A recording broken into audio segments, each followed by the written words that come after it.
Hello everyone, मैं हूं advocate Rupendra कर्ण। आप सभी का चैनल लॉ एंड मोशन में स्वागत है। आज हम लोग डिस्कस करने वाले हैं ऑर्डर 37 के बारे में, समरी सूट के बारे में। तो क्या कहता है समरी सूट, क्या कहता है ऑर्डर 37, ये वीडियो मेरे पिछले वीडियो चेक बाउंसिंग के कनेक्शन में ही होगा। लेकिन ऑर्डर 37 समझने से पहले हमारे लिए कुछ टर्म को समझना जरूरी है, इसीलिए हम नेगोशिएबल इंस्ट्रूमेंट के बारे में थोड़ी सी बात करेंगे, जो कि नेगोशिएबल इंस्ट्रूमेंट एक्ट 1881 की बात हम करेंगे आज। तो 1881 में क्या दिया हुआ है, तो नेगोशिएबल इंस्ट्रूमेंट एक्ट के अंदर में वैसे तो बात करेंगे तो नेगोशिएबल इंस्ट्रूमेंट बहुत सारी होती हैं, लेकिन हमारे एक्ट के अंदर में सिर्फ 3 तरह के नेगोशिएबल इंस्ट्रूमेंट को कवर किया गया है। पहला है हमारा bill of exchange, promissory note, और क्या है, चेक।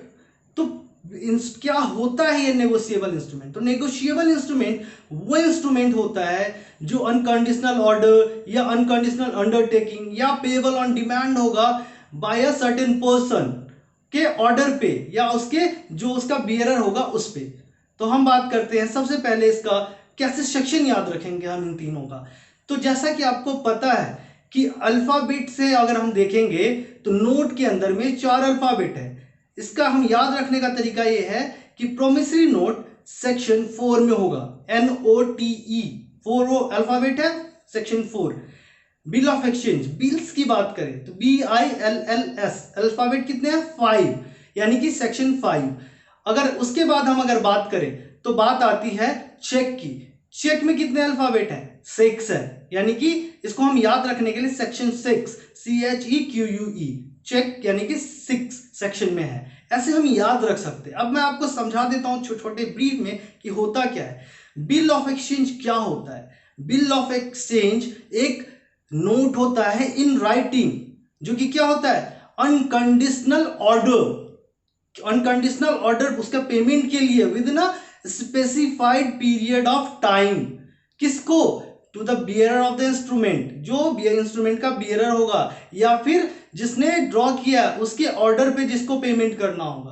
तो ये है bill of exchange. Promissory note क्या होता है? तो प्रोमिसरी नोट की अगर हम बातें करेंगे तो प्रोमिसरी नोट होता है एन अनकंडीशनल अंडरटेकिंग। अंडरटेकिंग का मतलब यह है promise to pay certain sum of money to a certain person within a specified period of time. यानी कि ये बहुत ही कॉमन है, दोनों में ये चीजें कॉमन है। एक है अनकंडीशनल ऑर्डर, एक हो गया अनकंडीशनल अंडरटेकिंग।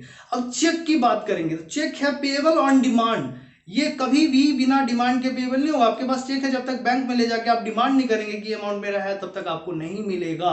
तो ये चीजें हो गई तीनों की। एक क्विक समरी मैंने आपको दिया एक समझाने के लिए कि क्या होता है। इससे आपको पता लग गया कि नेगोशिएबल इंस्ट्रूमेंट क्या होता है और इसके काइंड्स क्या होते हैं, क्या क्या इंक्लूड नहीं होते हैं इसमें।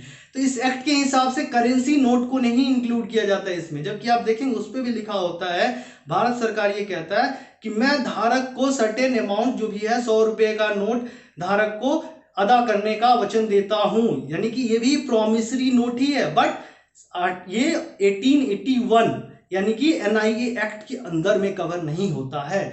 और भी है बहुत सारी चीजें, हुंडीज एंड ऑल, उसकी बातें हम करेंगे। अब हम आते हैं ऑर्डर 37 पे कि क्या होता है और कैसे होता है। क्योंकि हमारे कुछ दोस्तों ने पूछा था कि अगर चेक का लिमिटेशन पीरियड एक्सपायर हो गया हो तो हम क्या करेंगे।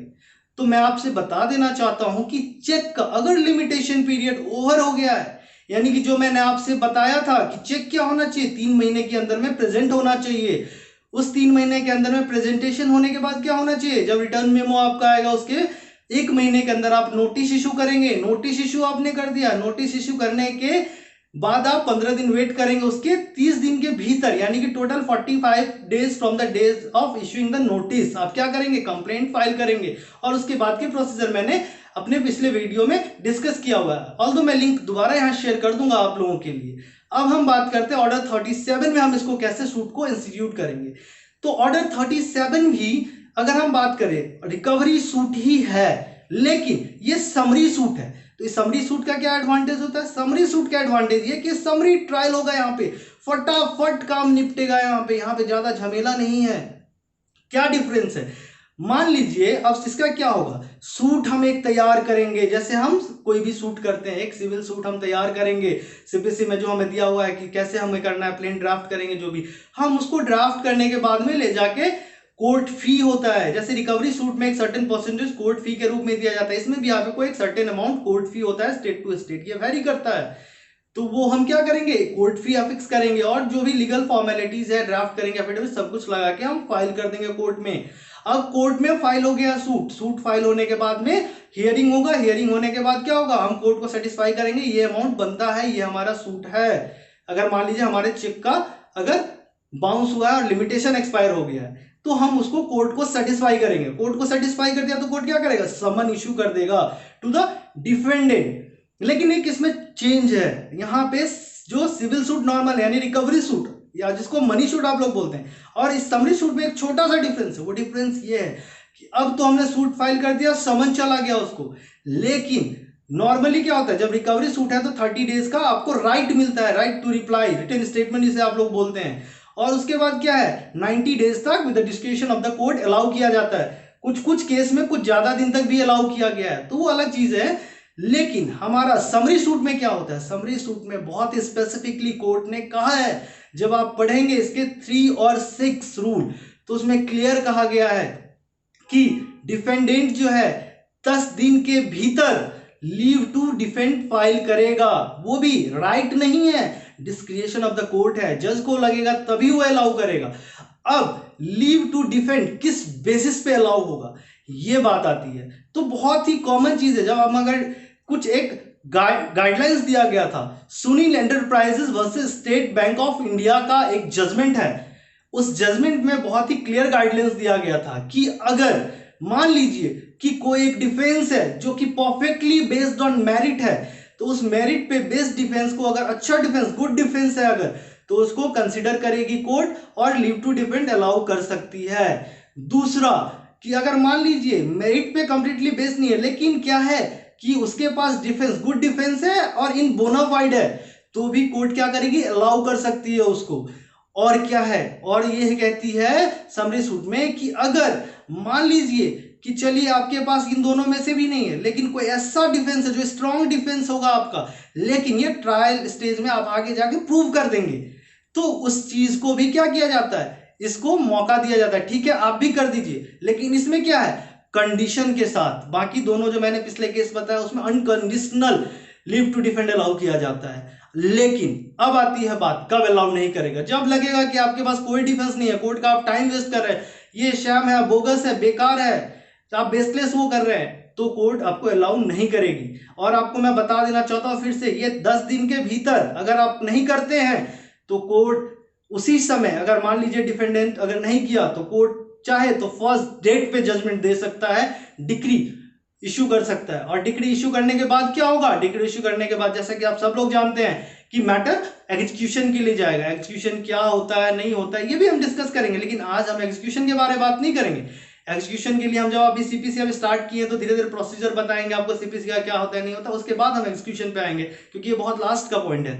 तो अभी हम बात करेंगे और कि ये हो गया हमारा समरी सूट का। अब हम बात करेंगे क्या कहता है, तो रूल 1 कहता है 37 का स्पेसिफिकली कि अगर कोई बिल ऑफ एक्सचेंज है या कोई आपका प्रोमिसरी नोट है उसके लिए दिया गया है ये, तो अगर ऐसा है तो हम रूल 1 में फाइल करेंगे, अगर नहीं है तो दूसरे वाले में हम फाइल करेंगे। जैसे चेक का मान लीजिए आपका डेट एक्सपायर हो गया है, कि आपका लिमिटेशन खत्म हो गया, मान लीजिए कुछ भी, जैसे मान लीजिए 30 दिन के भीतर आपने नोटिस नहीं भेजा, या नोटिस तो भेज दिया आपने, फर्दर आपने क्या किया 45 डेज के अंदर कंप्लेंट नहीं फाइल किया, या मतलब 3 महीने के अंदर आपने चेक ही प्रेजेंट नहीं किया, by any mean if the limitation is being crossed, तो यहां पे बहुत स्ट्रिक्ट है कोर्ट और क्लियर है। क्या करेंगे, आप जाके कोर्ट में समरी सूट फाइल कर सकते हैं अगर स्पेसिफिक है। अमाउंट आपको क्या मिलेगा, अमाउंट जो भी चेक का आपका अमाउंट होगा या जो स्पेसिफिक एग्रीमेंट का अमाउंट होगा 1 में अगर फाइल करते जो भी, वो प्लस जो सर्टेन रेट ऑफ इंटरेस्ट होगा अलाउ करने का, वो आपको जोड़ के दिया जाएगा। और इसके बाद क्या होगा, डिक्री इश्यू कर दिया जाएगा। दोस्तों मैं आपसे बता देना चाहता हूं, आप लोग अगर प्रैक्टिस करते हैं तो ये बहुत ही शॉर्ट तरीका है, सिंपल है। आप बहुत ही कम समय में स्पीडी रिकवरी के लिए इसको लाया गया था। इसका मोटिव था स्पीडी रिकवरी। तो इस तरह से आप सिविल सूट में रिकवरी सूट, मनी सूट ना डाल के, सालों बर्बाद ना करके आप क्या कर सकते हैं, ऑर्डर 37 में डाल सकते हैं और आप इस तरह से जल्दी अपना रिकवरी करवा सकते हैं। दोस्तों आज के हमारे इस वीडियो को देखने के लिए बहुत बहुत धन्यवाद। आप सभी हमारे चैनल को ऐसे ही प्यार देते रहिए, लाइक कीजिए, सब्सक्राइब कीजिए, कमेंट कीजिए और ज्यादा से ज्यादा शेयर कीजिए। थैंक यू दोस्तों, थैंक यू एवरीवन।